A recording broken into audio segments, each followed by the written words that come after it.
the definition of prudence is it's the sensitivity and awareness of good judgment or knowing the right reason in action.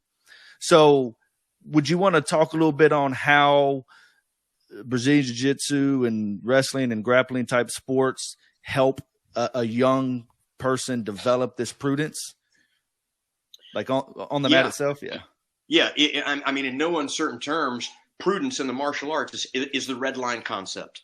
And here's the wonderful thing about knowing that you can end a fight quickly and efficiently in a moment's notice is that red line is now not 10 feet from you. It can be 10 inches from you. And I don't know if you guys remember there was a female police officer that pulled over a car, and she thought she was grabbing her taser, and she grabbed her sidearm. She went to prison for that. The reason is because her red line is 20 yards away from her. She's a female. There was a large man behind the wheel, and she realizes if this guy flinches, I have to go to deadly force because I don't have anything in between deadly force. Mm-hmm. You know what it does for prudence for martial artists? It allows you to look down and go, why are you doing this? Why are you doing this? Where if you don't know it, most kids have to sucker punch immediately. They have to throw a blow because my only hope is surprise. That's what it is. It allows you to say, here's the pros and the cons of doing things. I can allow it to go further. It allows me more time to possibly negotiate, to bring justice into the fold. And, you know, the difference between a fighter and a martial artist, a fighter is anybody that goes to blows. A martial artist knows everything from conflict avoidance to extreme violence, but it's always tempered with an option for peace should it at all be possible. So yes, prudent is the first stage. It doesn't get into the actual martial art. It's your ability to decide when and where to use that martial art. And it gives you 100 yards as opposed to 10 yards if you don't have it.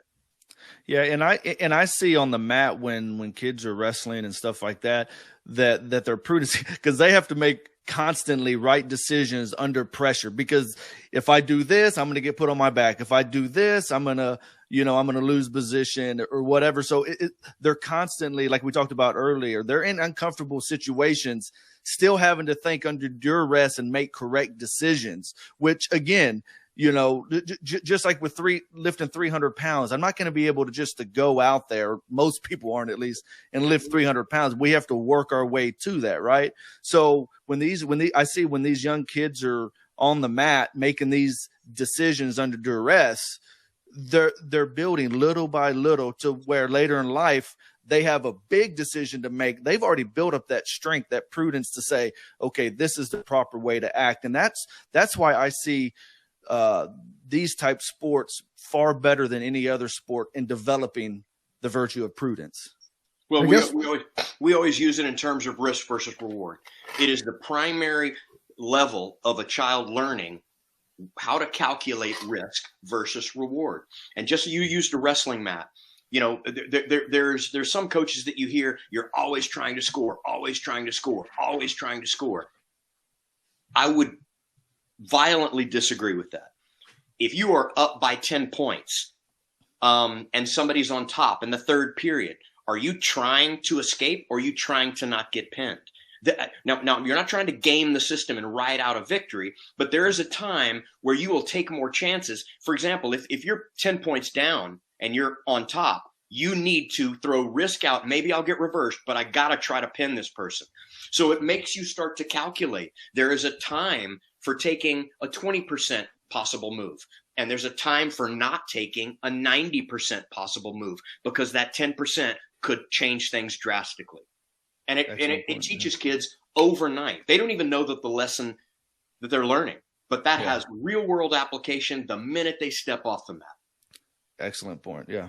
It's really, I guess, about knowing the prudent man knows his options and knows what all the options are. And the imprudent man, like you were saying, Sean, is fearful because he doesn't really know what the options are. He doesn't know what this landscape is.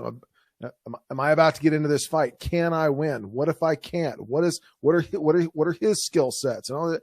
But the prudent person is just much more in control of the situation because they understand, and because violence is part of the repertoire, they have all the options, including nonviolence, obviously, but if it goes to that other place, we can go to that other place too. And so it's these skills give you the toolkit to use a lot of prudence.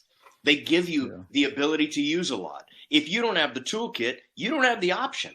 That's it. Like you're that female officer that if she flinches, I have to pull my sidearm. If he gets out of the car and he comes within range of the taser, it's over. I'm going to die. That's just the fact of the matter. Whereas if you think, well, as long as he's unarmed, I really don't even have to pull a sidearm. I can take him to the ground and cuff him against his will.